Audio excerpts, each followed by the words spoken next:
जय हिंद। स्वागत है आप सभी का गेटिंग द गोल में। दोस्तों, मैंने 2 बार एसएससी जीडी क्लियर किया हुआ है। मैं अपने हिसाब से आपको बताऊंगा कि जो 1 महीना बचा हुआ है, लगभग 34-35 दिन आपके पास जो टाइम है, उसमें आप कितना बेहतर कर सकते हैं, आपको कितना बढ़िया से तैयारी कर सकते हैं, जिससे कि फर्स्ट अटैम्प्ट में या फिर इस 1 महीने के पढ़ाई में आप एसएससी जीडी क्लियर कर पाएँ। दोस्तों, आप मेरे अनुभव को देखिए, मेरे प्लान को समझिए। अगर आपको ये वीडियो बेनिफिशियल लगे तो आप हमारे परिवार का हिस्सा बनिए, मुझे बेहद खुशी होगी। ठीक है। वैसे मैं आपको बता दूं कि मैं आरआरबी एनटीपीसी 2019 के थ्रू सिलेक्टेड हूं और सीनियर क्लर्क के पोस्ट पर कार्य कर रहा हूं। ठीक है। चलिए मैं आपको बताता हूं मेरा अनुभव जो एसएससी जीडी का रहा है। तो हम लोग जो बात करने वाले हैं दोस्तों, उसका पूरा का पूरा टॉपिक यहाँ पे मैंने लिख दिया है और इन्हीं पॉइंट पर बात होगी। ठीक है। चलिए दोस्तों, जो सबसे फर्स्ट चीज़ है वो है मानसिक स्थिति, यानी कि आपको मेंटली कैसे प्रिपेयर्ड रहना है और मेंटली कैसे आपको चलना है उस पूरे तैयारी के दौरान। आपका क्या माहौल होना चाहिए और आपके अंदर एक आग जो है वो ज़रूर होना चाहिए। इसके बारे में भी हम लोग बात करेंगे। पहले देखते हैं मानसिक क्या है, मैंने क्यों लिखा है यहाँ पे मानसिक। तो मानसिक स्थिति मैंने इसलिए लिखा हुआ है कि जैसे आप देखते हैं कभी कभी बच्चे बिल्कुल डिमोटिवेट हो जाते हैं। यार मेरा पहले अटैम्प्ट में नहीं हुआ तो मेडिकल में अनफिट हो गया, री मेडिकल हो गया, है ना, रनिंग नहीं क्लियर कर पाया 5 किलोमीटर का 24 मिनट में। बहुत सारे डीमोटिवेशन के रीजंस होते हैं। और मैं आपको बता दूं, मैं ज्वाइन तो नहीं किया हूँ एसएससी जीडी, लेकिन मैं डीभी, मेडिकल, री मेडिकल सब सारी प्रोसेस से गुजर चुका हूँ 2 ही अटैम्प्ट में। ठीक है। चलिए, मानसिक कहने का मतलब क्या है कि ये जो डीमोटिवेशन है आपके अंदर किसी भी प्रकार का, या फिर कोई एक्सक्यूज़ आपके पास है कि मेरे पास मोबाइल नहीं है, इंटरनेट नहीं है, कोई सुविधा नहीं है, बुक नहीं है, फलाना ढिमका, तो आप उस चीज़ को बिल्कुल दरकिनार कीजिए और मैं जो आपको प्लान बताने वाला हूँ उस प्लान के हिसाब से आप काम कीजिए। एक चीज़ यहाँ पे आप ये कर सकते हैं कि दोस्तों देखिए, हर किसी के जीवन में किसी न किसी प्रकार की कठिनाई है, लेकिन अगर आप चाहते हैं कि आप सफल हों, आप अपनी गरीबी को, अपनी मजबूरी को दूर कर पाएँ, अपने अपमान का बदला आप ले पाएँ किसी से, ठीक है, तो उसका सिर्फ और सिर्फ एक ही रास्ता है, आपकी सफलता। क्योंकि लड़ाई या युद्ध किसी भी चीज़ का परिणाम नहीं है, किसी भी चीज़ का जो है सफल परिणाम नहीं है। आपको अपने जीवन में सफल होकर के ही आप अपने पड़ोसी का मुंह बंद कर सकते हैं, रिश्तेदारों का मुंह बंद कर सकते हैं।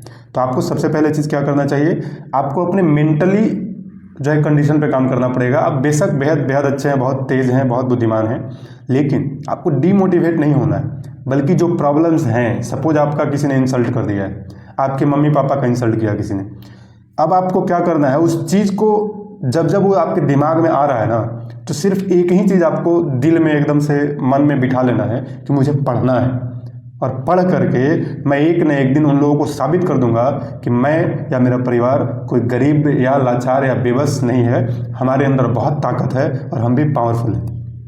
ठीक है। चलिए, ये चीज़ है मेंटल कंडीशन, यानी कि आपको हमेशा मोटिवेटेड रहना है। आपकी जो समस्याएं हैं उससे आपको मोटिवेशन लेना है, ना कि डीमोटिवेट होना है। सही है। दूसरा चीज़ है माहौल। देखिए, पढ़ाई में माहौल जो है इसका बहुत ही ज़्यादा योगदान है, इसके बिना आप सक्सेस नहीं कर सकते। वैसे मैं आपको बता दूं कि मैंने एक ग्रुप बना रखा था अपना 4 लोगों का, ठीक है, और उसी ग्रुप में मैं पढ़ाई करता था। ये ग्रुप क्या करता है आपको कि खुद का जो है ना एनालिसिस करने में आपको हेल्प करता है कि ठीक है, ये मेरा जो 3 दोस्त है या 4 दोस्त है, इससे मैं कितना बेहतर हूँ। और हाँ, जो माहौल आप ग्रुप बनाएंगे, उस ग्रुप में कोई फालतू का टाइम वेस्ट नहीं होना चाहिए, 1 घंटे का भी। अब सपोज कि किसी दोस्त को कुछ मार्केटिंग करना है या फिर कुछ बहुत बुक्स वगैरह खरीदने जाना है, तो वहाँ आप साथ में जा सकते हैं।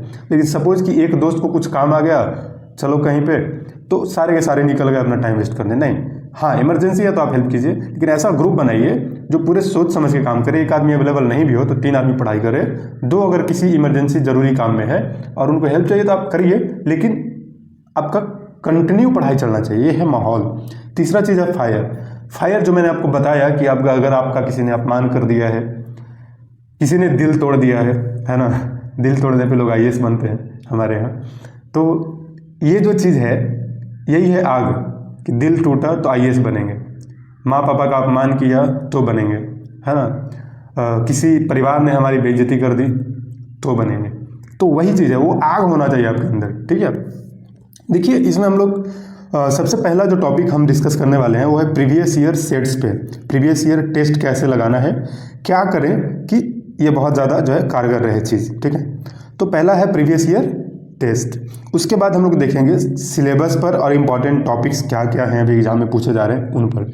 उसके बाद देखेंगे कि अगर आपका सिलेबस कंप्लीट हो गया या नहीं हुआ, उसके हिसाब से जो 1 महीना टाइम बचा हुआ है उसमें हम क्या कर सकते हैं जिससे हमारा स्कोर इम्प्रूव हो जाए और 140 प्लस आप स्कोर कर पाए। जैसा आप सभी को पता है इस बार सबसे ज़्यादा जो पोस्ट है वो CISF की है, और CISF जो है GD में गोल्डन पोस्ट मानी जाती है, जहां आपको शानदार नौकरी मिलती है। नहीं, सुविधा भी है और लोग पसंद करते हैं ना हर चीज़ के मामले में, ठीक है।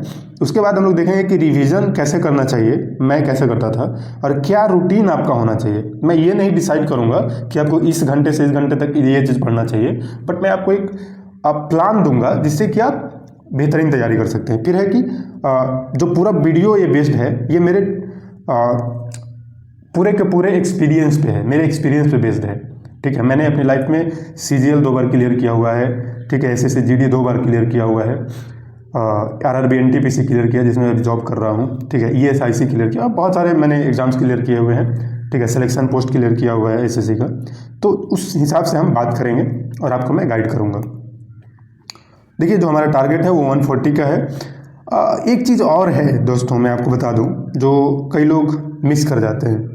सबसे जो इम्पोर्टेंट चीज़ है कि आप तैयारी किसे करना चाहिए इसका, SSC GD का, है ना।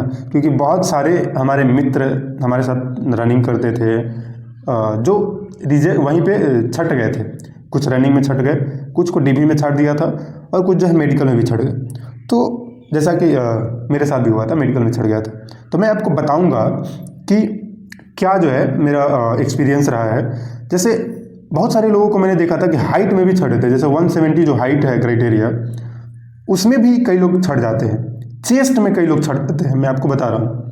तो अगर जैसे चेस्ट तो है कि चीज़ आप बना लेंगे, लेकिन सपोज कि आपका हाइट 165 है या 168 भी है, तो आप कैसे 170 करिएगा, ये मुश्किल है, नामुमकिन सा है ना। तो आप बेकार में तैयारी कर रहे हैं, अपना टाइम बर्बाद कर रहे हैं। आप बेहतर है कि आप रेलवे की तैयारी कीजिए या और जो दूसरे पुलिस विभाग हैं जहाँ पे हाइट की इतनी रिक्वायरमेंट नहीं है वहाँ आप तैयारी कर सकते हैं, ठीक है। या फिर दूसरे पोस्ट पे तैयारी कर सकते हैं, राइट। तो आपको पहले अपना एलिजिबिलिटी देखना है, उसके बाद ही तैयारी करना है, राइट। चलिए हमारा जो टारगेट होगा इसमें, हम मैथ में 40 आउट ऑफ 40 करेंगे, ठीक है। रीजनिंग में 40 आउट ऑफ 40 कर सकते हैं। दिक्कत कहाँ होती है लोगों की, GS में, जनरल अवेयरनेस या फिर जो भी जनरल स्टडीज आप कह लीजिए। और फिर है हिंदी। तो हिंदी में मुझे नहीं लगता कि बहुत लोगों को प्रॉब्लम है, इसलिए मेन जो हम लोग बात करेंगे इसमें वो GS का रहने वाला, ठीक है। देखिए मैथ आप किसी का भी उठा लीजिए, जैसे आदित्य रंजन सर का है या फिर गगन प्रताप सर का है या फिर राकेश यादव सर, किसी का भी, कोई भी टीचर, मुझे उससे मतलब नहीं है। किसी भी टीचर का उठाइए जो जैसे बेसिक टू मीडियम रेंज का क्वेश्चन आपको बताए हों, यानी हाई लेवल का आपको नहीं पढ़ना है, CGL टाइप, ठीक है। तो बेसिक लेवल का आप पढ़िए और शानदार तरीके से जो है आप 40 आउट ऑफ 40 स्कोर कर सकते हैं। अब जो 1 महीना के अगर हिसाब से अगर देखा जाए, ठीक है, तो उसमें मैं आपको बताऊंगा आगे कैसे क्या प्लान करना है। रीजनिंग में भी आपको पढ़ाई करने की जरूरत नहीं है कुछ भी, ठीक है। मैं आपको बताऊंगा कैसे करना है। जनरल अवेयरनेस का भी हम लोग देखते हैं कि आगे क्या कर सकते हैं। जैसे मैथ के लिए, ठीक है, तो मैथ के लिए जैसे मैंने आपको बताया कि कोई भी फ्री कोर्स जो कि अवेलेबल है यूट्यूब पे, जैसे मैंने देखा था एक बार, जैसे हमने बताया आपको बहुत सारे, तो मैंने कई लोगों का देखा हुआ प्लेलिस्ट बना के रखे हैं, तो वहाँ पे आप जाकर के आराम से फ्री में देख सकते हैं। लेकिन हाँ, क्योंकि 1 महीना टाइम है तो आपको उसी टॉपिक को देखना है जिस टॉपिक में आपकी सेट में क्वेश्चन गलत हो रहा है। या ये नहीं कि पूरा पूरा चैप्टर देखने चले गए, 1 से लेकर के 200 वीडियो डाला हुआ है, चलो ख़त्म कर लेते हैं, तो वैसे आप इससे GD को तो भूल ही जाइए फिर, ठीक है। चलिए फिर है रीजनिंग। रीजनिंग में क्या है, रीजनिंग में भी सेम चीज़ फॉलो करना है। जिस टॉपिक पे आपकी गलती हो रही है, जिस टॉपिक में आपको गलती हो रहा है, यूट्यूब पे जाइए, सर्च कीजिए। हमारा यूट्यूब बहुत ही बढ़िया प्लेटफॉर्म है, यहाँ आपको आराम से बहुत ही बढ़िया टीचर का कोई ना कोई वीडियो मिल जाएगा जो भी मोस्ट व्यूड है, या फिर किसी आप यार दोस्त से पूछ लीजिए कि कौन सा अच्छा है। मोस्ट व्यूड देखने से क्या फ़ायदा होता है कि ये चीज़ें जो है बहुत लोगों को पसंद आई है, समझ में आया है ना, तो आप उसको जा करके समझ सकते हैं इजीली। तो वैसा जो प्रॉब्लम है, तो मैथ रीजनिंग में क्या है, अभी से जो आपका प्रॉब्लम हो रहा है जिस टॉपिक पे, उसको जाइए और आराम से यूट्यूब पे सर्च करके और देख सकते हैं। समझ में आई बात? चलिए, हिंदी में क्या करना है, तो कुछ नहीं करना है हिंदी में सिर्फ आप प्रीवियस ईयर क्वेश्चन लगाइए, ठीक है, जो भी प्रीवियस ईयर क्वेश्चंस हैं, और प्रीवियस ईयर क्वेश्चंस के बेसिस पे ही मैक्सिमम लोगों का, मुझे नहीं लगता है कि 15 से नीचे तो किसी का भी सही हो रहा होगा, मैक्सिमम लोगों का 15 से 20 के बीच में आता है। लेकिन अगर आप 20 में 20 करना चाहते हैं, जैसे मैंने भी किया था 20 में 20, मेरी जो है मैथ गलत हो गई थी 1-2, लेकिन रीजनिंग में मैंने और हिंदी में फुल स्कोर किया था। तो क्या है यहाँ पे कि प्रीवियस ईयर क्वेश्चन जो है आप जब सॉल्व करेंगे तो वहाँ से आपको एग्जैक्ट आइडिया लगता है, ठीक है, एग्जैक्ट आइडिया लगेगा कि कौन से टॉपिक में, सपोज कि आपको कोई मुहावरे में गलती हो रहा है, लोकोक्ति में गलती हो रहा है, या फिर किसी भी वाक्य को शुद्धिकरण में गलती हो रहा है, ठीक है, तो इस चीज़ को आप जा करके डायरेक्टली कुछ रूल्स हैं जिसमें कि आपको ह्रस्व दीर्घ करके देखना होगा, सेंटेंस का फॉर्मेशन देखना होगा कि पहले, है ना, सब्जेक्ट वर्ब है ना, ऑब्जेक्ट है, क्या क्या कहाँ लगेगा, क्रिया कहाँ लगेगा, विशेषण कहाँ लगना चाहिए, है ना, सर्वनाम कहाँ आना चाहिए, संज्ञा कहाँ आना चाहिए। तो वो चीज़ों को बस आपको थोड़ा सा रूल देख लेना है। तो जाकर के आप किसी का भी बेसिक रूल देख लीजिए, 15-20 मिनट का होगा यूट्यूब पे, आधे घंटे का, उससे आपका क्लियर हो जाना है। तो इसके लिए ऐसा नहीं है कि पूरा का पूरा हम हिंदी का कोई बुक उठा लेंगे, लूसेंट हिंदी उठा लेंगे, या फिर कोई हिंदी उठा कर पढ़ रहे हैं, नहीं, वो सब कुछ नहीं करना है, ठीक है। तो सिर्फ प्रीवियस ईयर क्वेश्चन ही काफ़ी है, आप उठाइए पिछले 10 साल का क्वेश्चन, इतने में ही आपका काम हो जाएगा, ठीक है। चलिए, फिर है जनरल अवेयरनेस। इसमें सबसे ज़्यादा लोगों को दिक्कत होती है और यही आपके छंटने का कारण है, ठीक है। तो इसमें क्या करना है, मैं जो टॉपिक बता रहा हूँ इसका स्क्रीनशॉट आप ले लीजिए, है ना। इसमें आप क्या कीजिए कि जैसे हमारे आस पड़ोस में जो देश है, जैसे बांग्लादेश में भी उथल पुथल मचा हुआ है ना, कुछ दिन पिछले साल यहाँ पे भी हो रहा था ना, मालदीव में भी हो रहा था, अभी पाकिस्तान का भी वैसा ही कुछ कंडीशन चल रहा है, अफगानिस्तान का चल रहा है। तो इन सब जो नेबरहुड में, या फिर जो जैसे अमेरिका भी करने में लगा हुआ है, उल्टा पुल्टा काम कर रहा है, तो वो जो चीज़ न्यूज़ में है ना, उसको आप देख लीजिए, ठीक है। उसके बाद मैं देख रहा था प्रीवियस ईयर क्वेश्चन, तो यार आर्टिकल अभी भी पूछ रहा है, एकदम हर शिफ्ट में एक ना एक क्वेश्चन जो है अनुच्छेद का रह रहा है, ठीक है, चाहे अनुच्छेद है, अनुसूची है, भाग है, संविधान संशोधन है, इन सब को आप, जो भी संविधान से रिलेटेड है या फिर संवैधानिक विकास है, उसको आप देख लीजिए। ये आप एक सप्ताह में सारा चीज़ खत्म कर सकते हैं और 1 नंबर आपका श्योर हो जाएगा, ठीक है। एक सप्ताह क्या करना, मतलब 1 से 2 घंटा भी आप पढ़िएगा तो 1 सप्ताह में ये सारी की सारी चीज़ें आपकी कंप्लीट हो जाती हैं। आप कमेंट कीजिए आपको ज़रूरी होगा, तो मैं अनुच्छेद की और बाकी जो इम्पोर्टेंट अनुच्छेद है या संविधान संशोधन है, भाग है, अनुसूची, उनका मैं वीडियो बना दूंगा एक छोटा सा, जिसमें श्योरली एक वीडियो में शायद काम नहीं हो पाएगा, एक में अनुच्छेद रहेगा, एक में भाग, अनुसूची, और एक में संविधान संशोधन। 15-20 मिनट का वीडियो होगा और इसमें आपका पूरा का पूरा प्रॉब्लम सॉल्व हो जाएगा, ठीक है। तो या फिर आप दूसरे का भी जा करके आप देख सकते हैं। फिर है 5 ईयर प्लान। 5 ईयर प्लान का भी मैं देख रहा था, क्वेश्चन लगभग शिफ्ट में पूछ ही रहा है, लगभग शिफ्ट में पूछा हुआ है, अगर आपने पिछली बार दिया है तो पता होगा। फिर है सूचकांक, चाहे वो हमारे देश का सूचकांक हो, जैसे नीति आयोग है, या फिर बहुत सारे हमारे यहाँ भी करने लगे हैं सूचकांक, तो हमारे देश का भी सूचकांक देखिए, और जो विदेशी संस्थाएं जो सूचकांक देती हैं उनको भी आप एक बार देख लीजिए, याद कर लीजिए। जैसे पार्लियामेंट से रिलेटेड जो न्यूज़ आ रही है, जैसे सरकार बहुत सारे स्टेप्स उठाती रहती है, चाहे वो योजना को लेकर को पॉलिसी नया बन गया, या फिर कहीं भी कुछ भी फ्रीबीज आजकल बहुत ज़्यादा बट रहे हैं, तो कभी किसी को भाई बहन योजना चल रही है इधर उधर, है ना, तो उन सबको भी आप योजना को देखिए। और नए नए कुछ चीज़ें हो रही हैं, जैसे अभी हाल ही में अमेरिका ने भारत और फ्रांस के द्वारा जो स्थापित इंडिया इंटरनेशनल सोलर अलायंस था, उससे बाहर निकल गया है, तो ये भी एक क्वेश्चन बन जाएगा। तो जो हाल की जो घटनाएं हैं उनसे आप बिल्कुल अपडेटेड रहिए, है ना। पार्लियामेंट में जो भी चीज़ें पार्लियामेंट से रिलेटेड या फिर उनकी कमेटी से रिलेटेड जो चीज़ें हैं उनसे अपडेटेड रहिए। हमारी सरकार जो नई नई योजनाएं या फिर फैसले ले रही है उनसे आप अपडेटेड रहिए, ठीक है। अभी जो ऑपरेशन सिंदूर हुआ था तो वो बहुत ज़्यादा चर्चित है, अभी भी चर्चित है ना। तो डिफेंस में जो भी टेक्नोलॉजी यूज़ किया था हमने, चाहे वो ब्रह्मोस मिसाइल था या फिर जो भी ड्रोन वगैरह यूज़ किए थे हमने, है ना, फ्रांस का राफेल यूज़ किया था, तो ऐसे बहुत सारे मिसाइल हैं और मिसाइल टेक्नोलॉजी है जिसका यूज़ किया गया था। तो उन डिफेंस टेक्नोलॉजी को भी देखिए, इसरो है, DRDO है, वो क्या क्या बनाए हैं, उन सब चीज़ों को देखिए, क्योंकि आप देश की रक्षा के लिए जा रहे हैं तो आपसे एक उम्मीद किया जाएगा कि आप कम से कम कुछ तो बेसिक चीज़ें रक्षा से रिलेटेड आप पहले ही जानते हो, ठीक है। फिर है कल्चर तो भाई 2-3 क्वेश्चन तो पक्का ही रहना है बीच में, ठीक है, 2 क्वेश्चन को कोई नहीं ले जाएगा। तो आप कल्चर से रिलेटेड, कल्चर में क्या पढ़ सकते हैं, तो वही जो नृत्य है, संगीत है, ये सब पूछता है, कौन किस नृत्य से संबंधित है करके, फिर कौन किस घराने से संबंधित है ना, किसको कौन सा अवार्ड मिला था, है ना, जैसे संगीत नाटक अकादमी अवार्ड दिया जाता है, साहित्य अकादमी अवार्ड दिया जाता है ना, बहुत सारे नाटक और गायन में अवार्ड दिए जाते हैं, नृत्य में अवार्ड दिए जाते हैं। तो उन अवार्ड्स को भी, चाहे वो पद्मश्री में ही हो, पद्म भूषण हो, पद्म विभूषण हो, भारत रत्न हो, इन सब को भी आप अवार्ड में सारा देख लीजिए। कुछ इंपॉर्टेंट डेट्स जो होते हैं वो भी पूछे जाते हैं, जैसे हमारे में कुछ इंपॉर्टेंट जो है नृत्य करने वाले का डेट हुआ था, तो वो भी वहाँ पे पूछा गया था। फिर संस्थान है, जो भारतीय संस्थान है, विदेशी संस्थान है, उनको भी आप याद कीजिए। जनगणना है, उसको भी देखिए। वर्ल्ड इंस्टीट्यूशन है, वो भी देखिए, जैसे यूनाइटेड नेशन वगैरह है। कुछ दिवस है इंपॉर्टेंट, उसको भी देखिए। खेल को देखिए, है ना। फिर राज्य सरकार के जो प्लान्स वगैरह हैं उनको भी आपको देखना चाहिए, ठीक है। ये सब चीज़ें हैं। अब सेट को कैसे सॉल्व किया जाए, how to solve previous year sets. तो देखिए प्रीवियस ईयर सेट कैसे सॉल्व किया जाए। सबसे पहले आपको जो है सेट को, आपको ये नहीं करना है कि हम सेट मार रहे हैं या सेट सॉल्व कर रहे हैं, नहीं। सेट सॉल्व करने का मतलब है कि आप प्रीवियस ईयर क्वेश्चन को जब आप लगाएंगे, चाहे टेक्स्ट बुक से लीजिए या फिर कहीं से भी, ऑनलाइन ही लगाना है, ठीक है। तो जब लगाएंगे सेट को तो प्रीवियस ईयर ही लगाना है, ठीक है। प्रीवियस ईयर, ये प्रीवियस ईयर का मैं बता रहा हूँ। आप ये चीज़ आप मॉक टेस्ट में भी कर सकते हैं, ठीक है। तो प्रीवियस ईयर या मॉक टेस्ट, मुझे उससे कोई प्रॉब्लम नहीं है। सबसे पहले क्या करना है, एकदम एग्जाम मोड में, जैसा एग्जाम होता है ना, आपने एक बार भी एग्जाम दिया हो तो पता होगा आपको, एकदम एग्जाम मोड में टेबल चेयर लगा करके बैठ जाइए। मोबाइल पे ही मार रहे हो या फिर कहीं भी मार रहे हो, आराम से सॉल्व कीजिए, ठीक है। उसके बाद आप जो है एनालिसिस कीजिए। जब एग्जाम, मान के चलिए कि आपका 160 नंबर का एग्जाम होता है ना, 160 नंबर में आपका कितना आया, सपोज कि आपका 100 मार्क्स आता है, ठीक है। तो उस हिसाब से अब आप एनालिसिस कीजिए कि कौन से सब्जेक्ट में कितना गलती हुआ है, ठीक है। और कौन कौन सा जो गलती हुआ है, चैप्टर का नाम आप नोट कीजिए, क्या इस चैप्टर या इस टॉपिक से मेरा गलती हुआ है, ठीक है। ये बहुत काम करेगा, मैं बताऊंगा आपको कैसे।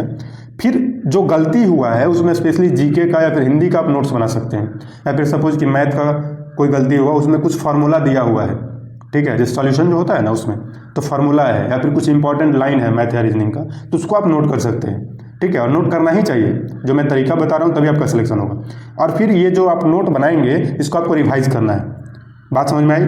पहले तो एकदम एग्जाम मोड में बैठ के सॉल्व करेंगे, उसके बाद एनालिसिस करेंगे बढ़िया से बैठ के, उसके बाद उसका नोट्स बनाएंगे और फिर रिवाइज करेंगे उस नोट्स को। लेकिन ऐसा नहीं है कि तुरंत रिवाइज करना है, उसको आप 2 दिन 4 दिन बाद भी रिवाइज कर सकते हैं, या फिर वीकली एक बार भी रिवाइज कर सकते हैं। लेकिन हाँ, रिवाइज करने से क्या हो जाएगा कि आप बिल्कुल क्लियर रहेंगे कि कौन सा टॉपिक आपको पढ़ना है और कौन सा टॉपिक छोड़ देना है, ठीक है। अब जो ऊपर का बताया हुआ मैंने जो आपको तरीका बताया, वो आपको आपके सिलेबस और इम्पॉर्टेंट टॉपिक को शानदार तरीके से पढ़ने में हेल्प करेगा। जो आप ये चीज़ सिर्फ आप करके देखिए, जो मैंने ऊपर बताया पॉइंट नंबर 1 में, इससे आपका स्कोर ऑटोमेटिकली 20 नंबर बढ़ जाएगा, इमीडिएटली बढ़ जाएगा। 1 सप्ताह के अंदर आपका 20 नंबर के आसपास बढ़ जाएगा, ज़्यादा भी बढ़ेगा, कम नहीं होगा, ठीक है। तो ये चीज़ को आप अपनाइए, चाहे आपका सिलेबस पूरा हुआ हो या नहीं हुआ हो, ठीक है। दोनों लोग ये काम करेंगे, ओके। फिर है आपको रिवीजन कैसे करना चाहिए। सपोज आज हमने कोई टॉपिक पढ़ा है, सपोज अनुच्छेद हमने आज याद किया, ठीक है। इस अनुच्छेद को फिर हम 2 दिन के बाद याद करेंगे। ये 257 का रूल आप फॉलो कीजिए, यानी कि आज जो हमने याद किया उसको 2 दिन के बाद, फिर उसी चीज़ को 5 दिन के बाद, फिर उसी चीज़ को 1 सप्ताह के बाद। और ये आप एक छोटा डायरी खरीदिए, पॉकेट डायरी, 15-20 रुपया 30 रुपये का मिलेगा। उसमें आप नोट कीजिए कि आज हमने ये चीज़, ये वाला सेट सॉल्व किया, इतना डेट का ये एग्जाम का था, उसके बाद इतना हमने इसको सॉल्यूशन किया इतनी देर, उसके बाद ये टॉपिक हमने आज अनुच्छेद याद किया है, और फिर इसको जो है तब आप ट्रैक कर पाएंगे कि 2 दिन के बाद हमको ये पढ़ना है, फिर 5 दिन के बाद और 7 दिन के बाद ये पढ़ना है, ठीक है। और फिर जब ये आपका एग्जाम होता है ना, तो एग्जाम से 1 सप्ताह पहले आपको सब कुछ छोड़ देना चाहिए पढ़ना, और सिर्फ फोकस करना चाहिए आपने जो अब तक पढ़ा है उसके रिवीजन पे, ठीक है। लेकिन इसमें एक चीज़ ऐड क्या कर सकते हैं, जैसे जो एग्जाम्स होते हैं तो बहुत सारे यूट्यूबर्स या फिर स्टूडेंट आकर के बताते हैं कि ये टॉपिक पूछा जा रहा है, तो आपके किसी दोस्त ने बताया आपको कि ये टॉपिक पूछा जा रहा है, तो उस टॉपिक को आप ऐड करके बढ़िया से पढ़ के याद कर सकते हैं, ठीक है।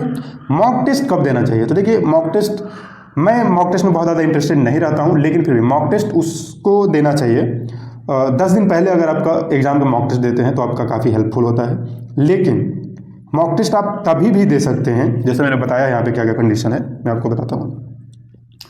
रूटीन क्या कर सकते हैं भाई, तो रूटीन में आप जैसे देखिए 3 हाफ में अपने आप को बांटिए, 3 या 4 पार्ट में जब आप पढ़ाई कर। जैसे मैं मॉर्निंग में भी पढ़ता था, दोपहर में भी, रात में भी पढ़ता था, है ना।